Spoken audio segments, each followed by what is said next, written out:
everyone, welcome back to my channel. My name is Jackie, and if you're new here, welcome. I am budgeting for my family of 4. We are also on a debt-free journey, and if you are interested in that, go ahead and hit the subscription button and make sure you hit the notification bell. Now if you're not new and you're a return subscriber, how you doing? Thank you so much for returning. I really do appreciate you. If you guys see here, we are going to be doing the budget for paycheck number 3. I think that's it. I'm sorry you guys, I am trying to get this done, but I have decided to start basically splitting my budget up from my cash envelope stuffing, because I really want to show how I really budget instead of trying to cut stuff out. You know, I do want to please my viewers, but I also want to stay true to how I budget. So I have decided to start uploading my budget on Wednesday, and then I will go ahead and upload the cash envelope stuffing on Friday afternoons. So let's go ahead and get into it. Go to July. All right, so basically how I start out, I just make sure all the bills have been paid. So this is us right here. Like you guys know, I like to put everything on the credit card, so I know everything has been paid. But I will say that the Samsung and my Jeep, that comes out the bank account. So Samsung has been paid, and so everything is looking good here. I always review my money goals for that month. So of course we want to put 500 in the emergency fund, 250 towards that.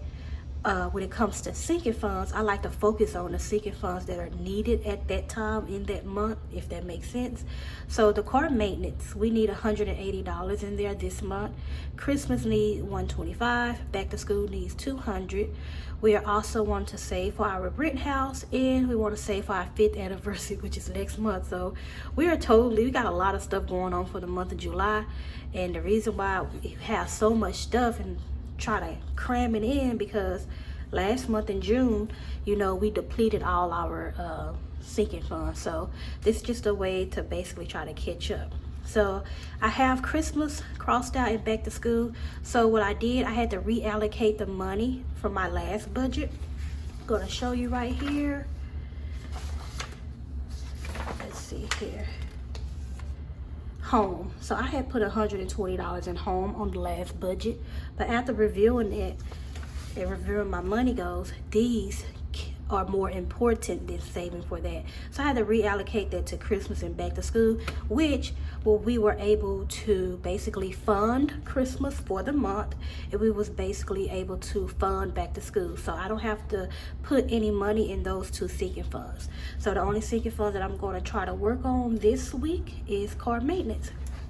So before I get into the budget, I always like to review my transactions.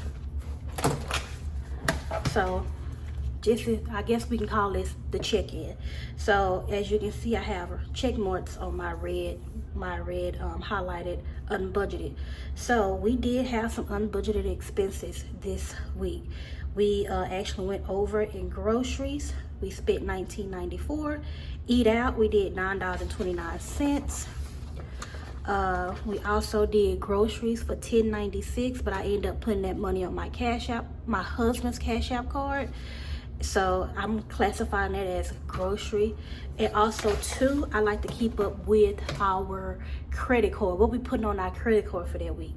So as you can see here, I end up buying the kids the movie Space Jam. So that was $432. Amazon $538. I bought a knee brace because your girl been working out, going to the park and running. So yeah. So yes, I have to replace that in this budget, because the main goal for July is to stay on budget. So now that we checked in and we have seen all our unbudgeted, we got to make some changes to this budget. So let's see here. This is paycheck number 3. I'm going to move this sticky note. All right, so when what I like to do at the beginning of the month, we do paycheck budgeting. So I go in at the first of each month and I just guesstimate budget of each paycheck. So this is my husband's paycheck week, and I just go in, I just, you know, budget. But now that I do have my exact numbers, let's go ahead and get into it. So we're gonna be working with $540. I'm gonna go ahead and get my calculator out.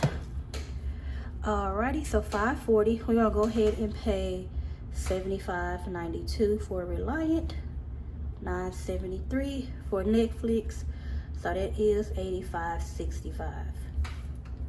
So I'm going to subtract, so $540 subtract $85.65, so that leaves me with $454.35.